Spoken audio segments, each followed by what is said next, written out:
ঋতুচক্রের আবর্তনে শিমুল ফুল তার মোহনীয় সৌন্দর্য নিয়ে আবারও হাজির হয়েছে প্রকৃতির মাঝে। বসন্ত এলেই যেন প্রকৃতির ভালোবাসার কথা জানান দিতে হেসে ওঠে শিমুল ফুল। শিমুল ফুলের লাল আবির বসন্তকে দিয়েছে এক অন্য মাত্রা। প্রকৃতির এই অপরূপ রঙের সাজ দেখে চোখ জুড়িয়ে যায়। শিমুল ফুলের সৌন্দর্য উপভোগ করতে ছুটছে প্রকৃতিপ্রেমীরা। শিমুল ফুলের মিষ্টি সুবাস নেওয়ার পাশাপাশি অনেকে ক্যামেরাবন্দি করে রাখছে।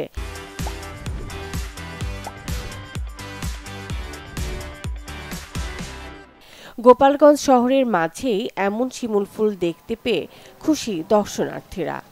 এই বছরে একটা নতুন সংযোজন বলা যায় এই শিমুল ফুলটা।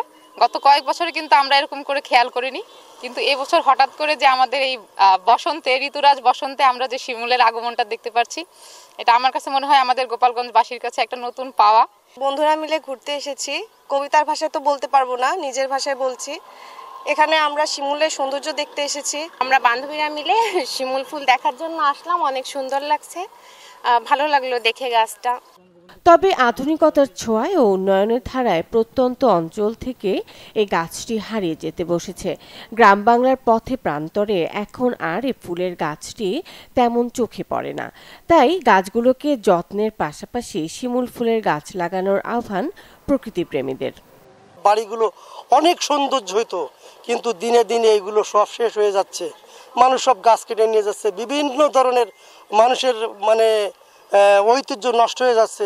ফুলের কারণে অনেক লোকজন আসে এখানে, মারা, দিদিরা, বোনরা আসে ছবি তোলার জন্য, তো এখানে আসে ছবি তুলে নিয়ে যায়। শিমুল ফুলকে বিদ্রোহের আবার ভালোবাসা ও প্রেমের প্রতীক বলে আখ্যা দিলেন এই শিক্ষাবিদ। আমাদের এই দেশ, এই শহর, শিমুল গাছের সমারোহ আছে অনেক। এই শিমুল গাছের শিমুল ফুলের যে সুমিষ্ট গন্ধ এবং মধুমক্ষিকার আহরণ, তার মধু আহরণ এবং এর যে অসাধারণ সৌন্দর্যমণ্ডিত যে রং, এটা মানুষকে রাঙিয়ে তোলে, জীব জগৎকে রাঙিয়ে তোলে। বৈশ্বিক দূষণ আর জলবায়ুর বিরূপ প্রভাবের ফলে ধীরে ধীরে প্রতিটি ঋতুই হারাচ্ছে তার নিজস্ব বৈচিত্র্য আর সৌন্দর্য।